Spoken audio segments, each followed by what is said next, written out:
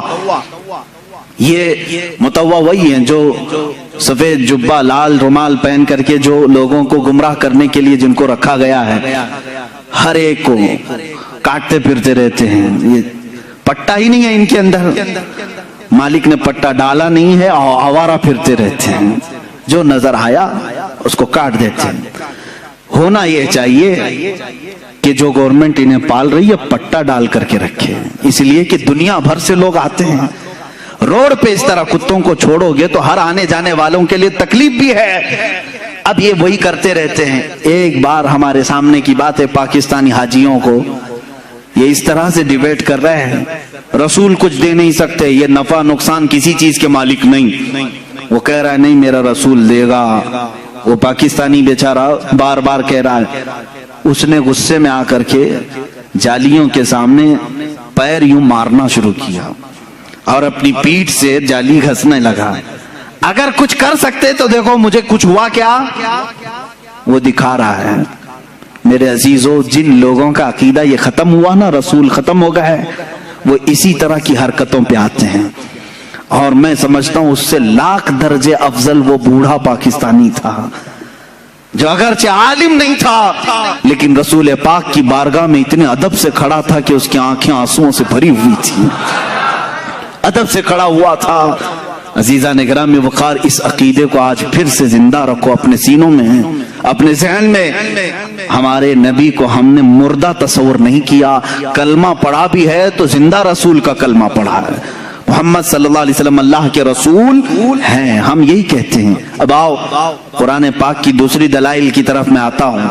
اللہ تبارک و تعالیٰ نے ایک آیت یوں فرمائی، وَلَوْ أَنَّهُمْ إِذْ ظَلَمُوا أَنفُسَهُمْ جَاءُوكَ فَاسْتَغْفَرُوا اللَّهَ وَاسْتَغْفَرَ لَهُمُ الرَّسُولُ لَوَجَدُوا اللَّهَ تَوَّابًا رَحِيمًا. یہ آیت ہے پوری، آپ قرآن پاک اٹھا کر پڑھ سکتے ہیں. 5ویں پارے میں یہ آیت. اللہ فرماتا ہے جب مومنین اپنے جانوں پر ظلم کر لیں یعنی گناہ کر لیں تو اے رسول یہ آپ کے پاس آئیں. قرآن میں ہے جاؤکا، یہ لفظ ہے قرآن میں. یہ مومنین کیا کریں؟ اے رسول آپ کے پاس آئیں، اللہ سے اپنے گناہوں کی بخشش طلب کریں. لیکن طریقہ اللہ نے کیسے بتایا؟ پہلے کہاں آئیں؟ رسول کے پاس آئیں. رسول کے پاس آئیں اور اپنے گناہوں کی بخشش طلب کریں. واستغفر لهم الرسول، اس پر مزید ایک اور شرط ہے، رسول بھی ان کے لیے سفارش کریں. بات سمجھ میں آ رہی؟ جب جب گناہ ہو گئے وہ جائیں. توبہ اور بخشش کا ذریعہ اللہ نے جو بتایا، قرآن کی بات کر رہا ہوں. جاؤک، اے رسول یہ مومنین آپ کے دربار میں آئیں، اللہ سے بخشش مانگیں اور رسول بھی ان کے لیے سفارش کریں. لوجد اللہ توابا رحیما، پھر وہ اللہ کو توبہ قبول کرنے والا پائیں گے، رحم کرنے والا پائیں گے. یہ آیت ہے. اب میں آپ سے پوچھتا ہوں، رسول اگر ختم ہو چکے معاذ اللہ رب العالمین، جیسا کہ دوسروں کا عقیدہ ہے، مردہ ہیں، تو قرآن جو کہہ رہا ہے کہ مومنین اپنے جانوں پر ظلم کریں تو اے رسول آپ کے پاس آئیں، تو کیا کسی مردے کے پاس جانے کو قرآن حکم دے رہا ہے؟ اب اس کے جواب میں وہ یہ لوگ کہتے ہیں نہیں، یہ رسول کی زندگی میں آیت آئی تھی، رسول کی زندگی میں یہ آیت آئی تھی، اور جو اس وقت گناہ کر رہے تھے ان کو حکم تھا کہ وہ رسول کے پاس آئیں، رسول ان کی سفارش کریں گے تو اللہ ان کی توبہ قبول کرے گا. میں ان سے کہتا ہوں میرے عزیز، پھر ہمارا کیا قصور ہے؟ قرآن کیا اسی زمانے کے لیے اترا تھا یا قیامت تک کے لیے آیا ہے؟ قرآن کب تک کے لیے ہے؟ قیامت تک کے لیے. میرے عزیز، قرآن کی آیت صبح قیامت تک کے لیے ہے. یہ صرف اس زمانے کے مسلمانوں کے لیے آیت نہیں آئی، صبح قیامت تک کے مومنوں کے لیے آیت آئی ہے کہ اگر تم میں سے کسی سے گناہ ہو جائے تو تم کہاں جاؤ؟ کہاں جاؤ گے؟ رسول کے پاس. یہ آپ کھل کر کے بولو، ڈرو مت کہ کیسے جائیں گے، ویزا لگے گا کہ نہیں لگے گا. میں بتاتا ہوں، اس پر بھی میں آتا ہوں، لیکن قرآن کی بات ہے. اللہ نے کیا فرمایا؟ اگر گناہ ہو جائیں تو تم کہاں جاؤ؟ پھر ڈر ہے آپ کو؟ کہاں جائیں؟ رسول کے پاس جائیں۔ اب رسول کے پاس جانے کے بعد دو کام ہیں آپ کے، ایک آپ کی طرف سے، ایک رسول کی طرف سے۔ آپ اللہ کی بارگاہ میں توبہ کریں گے، رسول آپ کی سفارش کریں گے، تب آپ کی توبہ قبول ہوگی۔ اب آپ سوال آتا ہے، ہر ایک کی طاقت نہیں سفر کرنے کی، کیسے جائیں مدینے؟ ٹکٹ مہنگا ہے، اب تو لاک ڈاؤن میں ویزا بھی نہیں لگتا ہے، تو کیا اللہ تبارک تعالیٰ کسی بندے کو اس کی طاقت سے زیادہ کا حکم دے گا؟ جو تم نہیں کر سکتے اس کا حکم شریعت میں آتا ہے۔ اسلام نام ہی ہے اس چیز کا، اللہ بندے پر اتنا ہی حکم ڈالتا ہے جتنا وہ کر سکتا ہے، جو نہیں کر سکتا اس کا حکم نہیں آئے گا۔ اب تم سب لوگ مل کر کے کہو گے کہ ہمارے آج جانے کی طاقت ہی نہیں، اور اللہ نے حکم کیسے دے دیا؟ گناہ تو آج صبح بھی ہوئے ہم سے، دوپہر میں بھی ہوئے، شام میں بھی ہوئے، اور اللہ فرما رہا ہے رسول کے پاس جائیں۔ اب اس حساب سے دیکھا جائے تو کبھی ٹکٹ ملے نہ ملے، کیسے جائیں رسول کے پاس؟ میرے عزیزو، پھر تمہیں حیات النبی کا عقیدہ اور حاضر و ناظر کا عقیدہ لینا پڑے گا، لینا پڑے گا۔ اے عزیز، اللہ نے تجھے کب کہا کہ تو چلتے ہوئے، سفر کرتے ہوئے، اس طرح اڑتے ہوئے ٹرین میں، بس میں آ جا رسول کے پاس؟ اللہ نے یہ فرمایا بس تو رسول کے پاس آ، چاہے جسم کے ساتھ آ یا تصور کے ساتھ آ، چاہے جسم کے ساتھ آ یا تصور کے ساتھ آ، ہم تو کہتے ہیں حاضر ہیں۔ حضور پاک صلی اللہ تعالی علیہ وسلم کی بارگاہ میں جب ہم کھڑے ہوتے ہیں تو یہ کہتے ہیں حاضر ہیں در دولت پہ گدا، سرکار توجہ فرمائیں۔ تم جہاں سے کہو گے سرکار سنتے ہیں۔ تو حاضری ہو گئی۔ یہاں ابھی آنکھ بند کر لیا آپ نے، ملا باڑے کی مسجد میں بیٹھے ہیں، گناہوں سے توبہ کرنی ہے، قرآن کی آیت پر عمل کرنا ہے ہم کو۔ اللہ نے فرمایا رسول کے پاس جانے کا حکم اللہ نے کیا۔ اب میں یہاں بیٹھا، چل کے جانے کے لائق نہیں، آنکھ بند کر لیا، منٹ بھی نہیں لگے مدینے پہنچ گیا، منٹ بھی نہیں لگے۔ یہ کتنی تیز حاضری ہے! بارگاہ رسول میں کھڑے ہونے کا تصور لے آیا، اور پھر سامنے اپنے رسول کو حاضر پا کر کے اب توبہ کرنا شروع کیا۔ استغفر اللہ ربی من کل ذنب واتوب الیہ۔ اللہ تو نے فرمایا گناہ ہو جائیں تو رسول کے پاس آ جا، میں آ گیا۔ اب تو نے فرمایا بخشش طلب کر مجھ سے، میں نے بخشش بھی طلب کر لی، استغفار بھی پڑھ لیا۔ تیسرا کام ہے اب رسول کا، اللہ کے رسول سفارش کریں۔ اب رسول کے پاس تمہیں کہنا ہوگا اے اللہ کے رسول، حکم خدا پر میں آپ کے پاس آیا ہوں، اور حکم خدا پر میں نے استغفار بھی کر لیا، بس آپ کے استغفار کی، آپ کے سفارش کی دیر ہے، اور اللہ میری توبہ قبول کرے گا۔ یہی تو عقیدہ بریلی کا امام بار بار تمہیں کہہ رہا ہے۔ رسول کریم صلی اللہ تعالی علیہ وسلم کے دربار میں آؤ، یہاں میرے عزیزوں گناہوں کی بخشش طلب کرو، اور رسول بے حساب دیتے ہیں، اور اللہ تبارک و تعالیٰ ان کی سفارش کو سنتا بھی ہے، اور بندوں کو پاک کر کے وہاں سے روانہ بھی فرماتا ہے۔